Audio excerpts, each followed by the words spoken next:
The Desire Projects, once isolated and ignored, had suddenly found themselves in the national spotlight. More than a dozen members of the National Committee to Combat Fascism were now arrested and charged with 5 counts of attempted murder after the 30-minute shootout with police. While at Orleans Parish Prison, Ronald's fingerprints matched a bank robbery that happened on Jefferson Avenue. He would soon be sent to Angola State Penitentiary. Now, why did you rob the bank? Well, to get some money, just for our expenses. And we need, not everybody in the party was doing that, because their party was workers making money.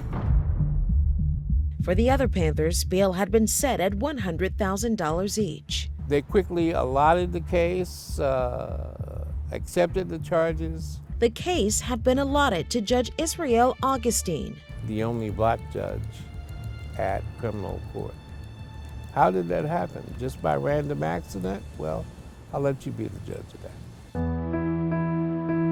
In the meantime, Desire leaders expressed their disapproval of how the city handled the confrontation and the reason behind it all. During a press conference a day after the shooting, they cited the violent outbreak as the result of the city turning its back on a community that desperately needed its attention. I think it can occur any place where you have the conditions, and I think that the conditions there, as we said in our statement, cry out for remedial action. We went right back in the next day and reopened the office and started again. The remaining NCCF members who had left the Piety Street house before the shootout had taken up inside of an abandoned apartment on Desire Parkway, right next to the community center, continuing their free community programs. But the fact of the matter was they were still in Desire, and the city still wanted them out. 2 months after the first confrontation, the NOPD was prepared to make a move. Then we have a staff meeting at 3 in the morning saying that the police were getting ready to go down to Desire, the Desire Housing Project, to evict the members of the Black Panther Party that were illegally occupying the Desire Housing Project.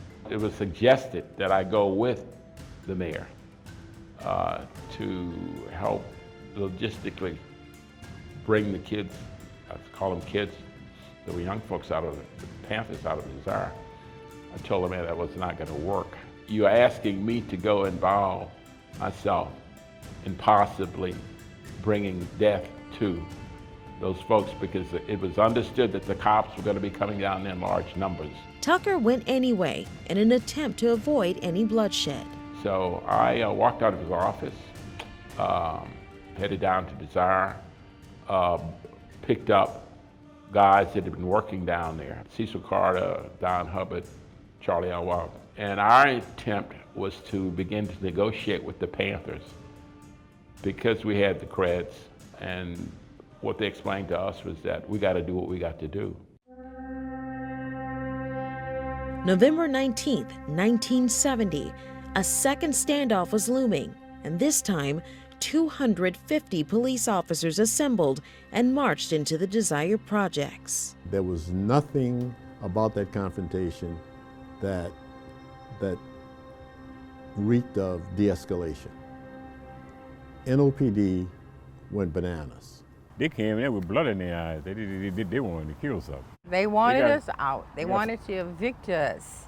And so they came down with a little army tank against a bunch of teenagers. Although we are not nonviolent people, we will resist this by any attempt by the fascist power structure to pursue their murderous plan of genocide on the national community to combat fascism and the black people of this country by any means necessary, including revolutionary suicide. But as the army of police officers, tank in tow, prepared for a second showdown with the Panthers, so did the Desire community.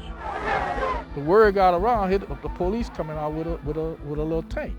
So everybody was saying with a tank, not here, so people just started coming out. So people refused to leave because they said, if we leave, y'all gonna kill these boys. You got like over 400 people, mostly like 400 like teenagers and stuff.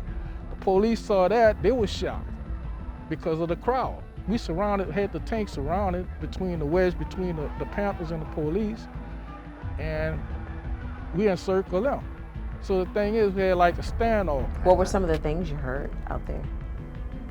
power to the people, get those pigs out of here. I don't think Clarence Russo, who was chief at the time, wanted a real confrontation, a real shootout. You got the cops armed to the teeth. You got the people that are the citizens that live in the residence of Desire, and they're literally face to face, facing off. And of course, the Panthers in the building that they had taken up in Desire. And so it was a tense situation. All it took was just almost anything to set it off. It was suggested to the mayor that you got to pull the cops out. Ultimately, Landrieu and Chief Giarrusso agreed. Desire residents had used themselves as a shield to protect the Panthers, just as the Panthers had protected them. In the community interest, if the police hadn't left that place as a result of negotiations that had been made and pending court action, the people who would have lost would have been that community, and I think the total community. I'd never seen anything like this before. When the Panthers came out, the residents literally carried those kids on their shoulders. It turned into a huge, almost like a street fest, because they were their protectors. Now all of the attention was focused on Desire. The story behind the standoff continues after this.